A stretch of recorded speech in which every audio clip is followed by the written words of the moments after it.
we got a decent shot at this, honestly. Yeah, I mean, it's not, like I said, they're great people, and it's not that, like I said, I have to keep quiet. I know I'm fiery first. I'm a fiery person, but like I said, I mean, I was fully transparent in the way, so I think we eventually talked it through too. I think their true reservation was that 155 showing up at a listing doc. If I'm gonna be honest, they have a lot going on in their life too, but Yeah, that was the straw that tainted everything else. I think when they saw that, it made them look at everything else different, you know what I mean? And then now they're like reading into all this stuff of like, oh, why didn't I just hire a realtor? It's like, well, it's talking outside opinions, and everybody else is going to say you get way more than 155.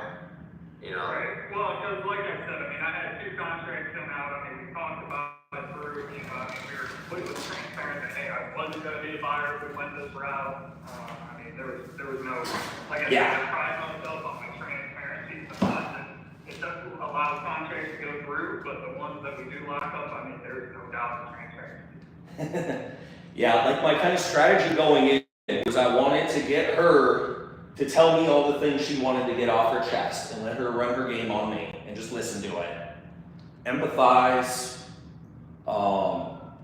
you know, basically, and then start asking some questions to kind of validate what she's saying and kind of dig to see, is she trying to get more money or are they not trying to sell? Because if they're not trying to sell, dude, they don't have to sell. But you can't sign a contract and then say, oh, I changed my mind, I'm gonna sell it to someone else. Like otherwise we wouldn't do contracts. We would just say, hey man, just give me your word on it and that's good enough. Like, but I think once she saw, and then you saw like the defining moment was when it was like, hey look, if you sell, you have to go through us, and there's no way around that. I think once she saw that, I think now she'll be back on board, because I think she was thinking she could just sidestep it, you know what I mean? But I kind of agree. Like I said, I think the ultimate reality is the listing price that came through, and then they can get more money. I mean, like I said, I knew her husband had surgery coming up and stuff, but whenever she talked about it, it didn't sound like it was as, you know, much of a sob story as they tried to make it right there. so we'll see if we should pivot this. If they need money, then that'll also be a way for us to get back into the deal, is we can close on it, right? I'll give them $5,000 or whatever they need, assuming that, you know, the deal works. We can give them some money and then we can get them out of there. The showings and all that too. You know what I mean? Yeah. Get hire a moving company or something for them. Yeah, or give them the money and they can do it themselves.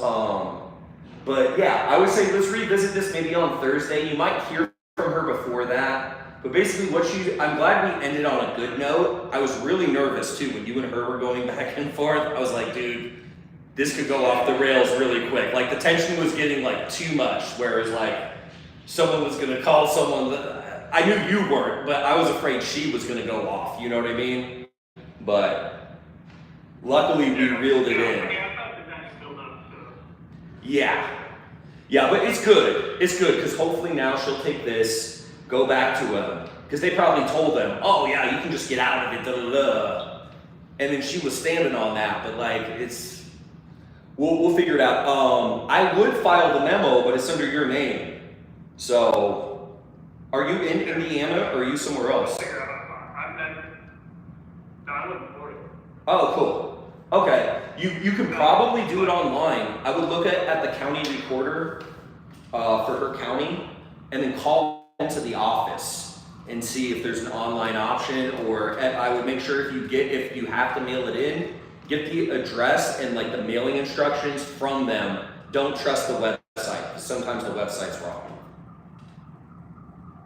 Okay, so call the county recording office. Yep, and say you want to record a residential purchase and sale agreement. Okay. Yeah, I haven't even had to do this before. This is a first. I'm sure it'll be the first of many, but this is. Well, hopefully not. Hopefully this is the first and the last.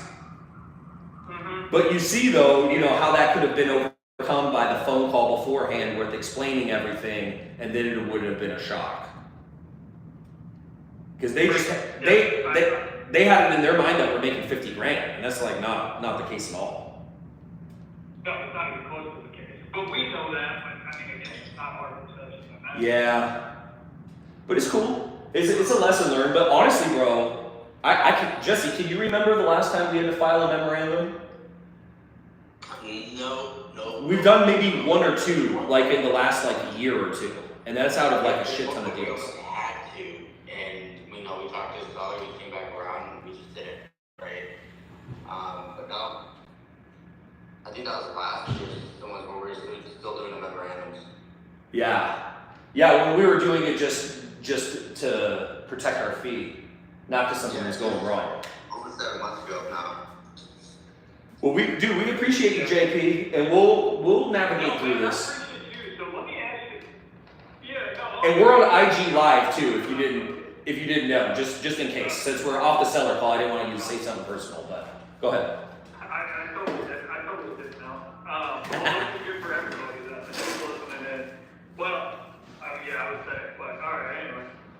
If I am trying to dispose stuff in the future, well, I mean, obviously the warm handoff is what you prefer, but if I end up having to lock it up, just introduce you to the seller super quick so you guys can build a rapport. Yeah, so when you're going through and setting expectations, let the seller know, hey, Mr. Seller, my role in this transaction is more so on the front end. I'll still be around if you need anything, but one of my colleagues specializes in the back end process, and I'm gonna give you a call in the next, day or two and make an introduction.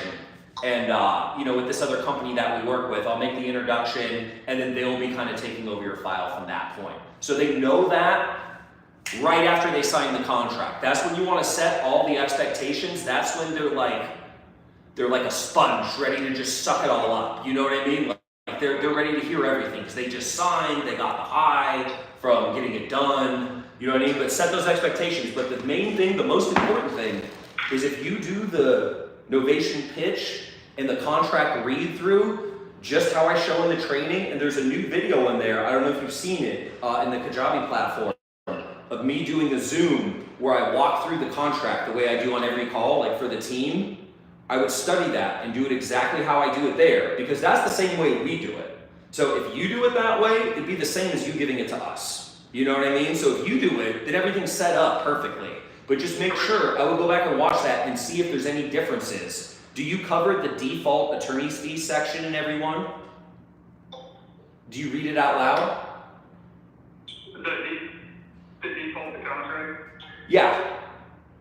Yeah, I go line by line. Okay.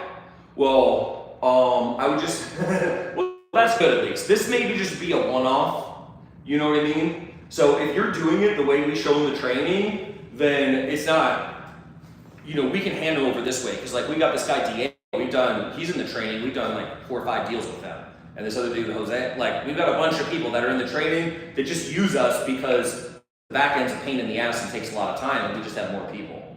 You know what I mean? More experience. So we can totally set it up that way. So Okay. just set the expectations. Watch the video. Yeah, I haven't seen the new video or anything, so I'll go walk through because I'm sure I can do it different. I'll go watch it that way. When I am pitching Novation, that it'll be aligned perfectly. Perfect. That's perfect as we get it. Yes, sir. Well, cool, man. All right, bro. Appreciate you guys. You too, brother. Well, you have a great day, man. If you need anything else, let us know. And if she gets back in touch, hit up Jesse and we'll loop back in. Okay, perfect. Appreciate you. Okay. All right. Thanks, guys. All right, bye. Cool. Well, it wasn't solved right now, but we made some progress.